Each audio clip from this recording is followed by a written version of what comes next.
তৎকালীন আরব সমাজে ন্যায় অন্যায়ের কোনো বালাই ছিল না। সত্য মিথ্যার পার্থক্য করা হতো না। শক্তিমানের মুখের কথাই ছিল আইন।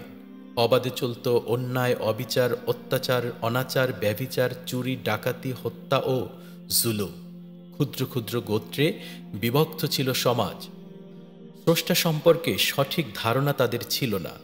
ছিল না স্রষ্টার আদেশ নিষেধ সম্পর্কে সঠিক জ্ঞান। শিরকে নিমজ্জিত হয়ে তারা পাপের কাজকে পুণ্য বানিয়ে নিয়েছে। এমতো অবস্থায় মহান রব্বুল আলামিন তাদের কাছে পাঠালেন বিশ্ব নবী হজরত মুহাম্মদ সাল্লাল্লাহু আলাইহি ওয়াসাল্লামকে। মুহাম্মদ সাল্লাল্লাহু আলাইহি ওয়াসাল্লাম দীর্ঘ ১৩ বছর মক্কায় দাওয়াতি কাজ করেছেন। মানুষকে তাওহীদ, রিসালাত ও আখিরাত সম্পর্কে জ্ঞান দান করেছেন। একই সাথে যারা দাওয়াত কবুল করে ইসলাম গ্রহণ করেছেন তাদের নিয়মিত নৈতিকতা প্রশিক্ষণ দিয়েছেন, ন্যায় অন্যায় শিখিয়েছেন। তিনি তার অনুসারীদের একটি ইসলামী রাষ্ট্র পরিচালনার যোগ্যতা সম্পন্ন করে গড়ে তুলেছেন।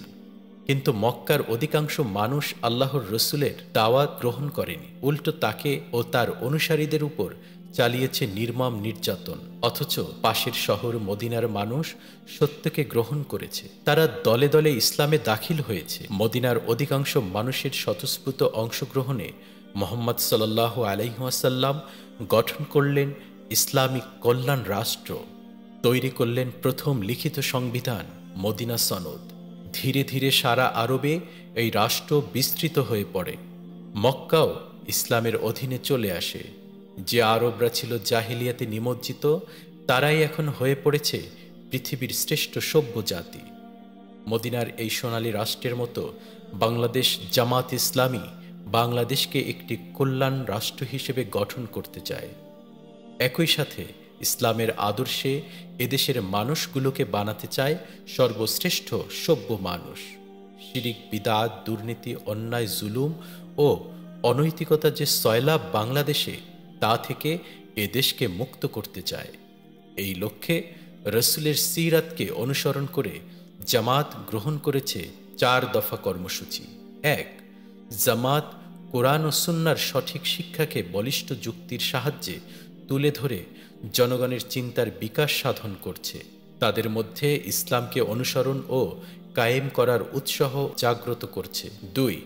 ইসলাম কায়েমের সংগ্রামে আগ্রহী ব্যক্তিদেরকে সুসংগঠিত করে উপযুক্ত প্রশিক্ষণ দিয়ে ইসলামী সমাজ প্রতিষ্ঠার যোগ্য করে গড়ে তুলছে।